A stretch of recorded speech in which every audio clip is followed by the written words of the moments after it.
Welcome to In60, and my guest is David Ross, Managing Director of Northleaf Capital. Welcome, David. Thanks for having me. It's a pleasure. David, I'm going to ask you a series of short, sharp questions, where after short, sharp answers, you can pass at any time, and your time starts now. David, how did you first get into investing?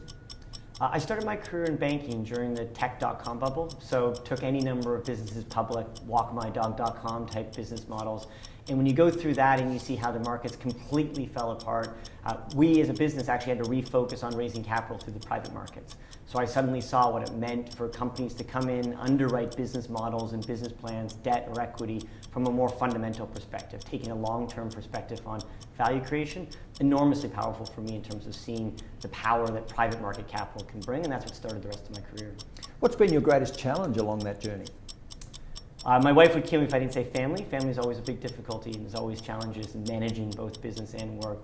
But I would say COVID. I would say running a team during COVID had difficult challenges on a personal level, a business level, and a team level. And we were very fortunate. We had a good group of people pulled together during some difficult times, but there was a lot of long hours, a lot of tense moments, and it was a really, really good learning experience for me as a leader, but I think also for the whole team. What's the best investment you've ever personally made? As a business, we actually recently made an investment in a software company that does storage software for storage companies. Debt investment, they got a mid-teens return. Equity investment, they got 6 times our money. Terrific outcome for our investors and the LPs in our funds. And the worst? Prior career, I did do an investment in a restaurant chain. I can tell you it's the last restaurant chain I'll ever invest in, but when they go wrong, they go really wrong. When you serve customers and they decide they don't want to come back again, really hard to turn that business model around. So from a debt perspective, business unwound reasonably quickly, put in new management team, put in new management at a local level, really difficult to recover, and so a really poor outcome for all the investors involved. What are the major current trends that are driving the private credit market around the world? Yeah, there's been just a tectonic shift in terms of capital shifting from public markets to private markets. You've seen that in terms of the growth of private equity, infrastructure, private credit. Really, the opportunity for value creation in the private markets, in our view, is now superseding what we can see in the public markets in terms of the ability for both debt and equity to create value for investors. We've also seen an enormous amount of demand from borrowers for the type of flexible capital that comes from private investments.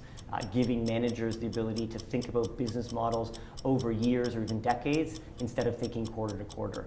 And that flexibility, in our view, creates an enormous amount of value for shareholders. You mentioned the challenges of working through the pandemic, but if you look back over the 2 years of the pandemic in your core business of investing, what were, say, the 2 best investments that you did during that turbulent time that, looking back, you're proudest of? We were very fortunate that we had a lot of liquidity in the funds at that time, and so we were able to take advantage of some of the dislocation. We bought some of the loans that we already owned at a discount, and those over the subsequent months went back up to par and resulted in great investments for our LPs. Otherwise, outside that, we did see an enormous amount of dislocation in healthcare investments. We saw good investments in software and IT, data centers. So a number of industries where people weren't focused on the time as they were focused on their own problems in their own portfolios. We were able to structure deals at really attractive levels. Sitting here in March 2022, the geopolitical shock of the Russian invasion of Ukraine has roiled markets. Nobody's got a crystal ball, obviously, but David, do you see the geopolitical situation settling down over the rest of 2022? Yeah, I'd say honestly, as a debt investor, we see multiple scenarios in terms of how this can play out. There's some, albeit probably low probability outcomes that are pretty scary, in fact. But the highest probability outcomes, we do see a situation hopefully settling down. Right now, we're taking a very cautious approach to investments that we're making, waiting for those signs of stability. But ultimately, we think that the environment from a geopolitical standpoint has changed irreparably. It's a generational shift in terms of the balance of power, and that's going to change how we think as humans, how we think as citizens, and certainly how we continue to invest capital. Does pineapple belong on a pizza? It's a great question. My kids would say yes.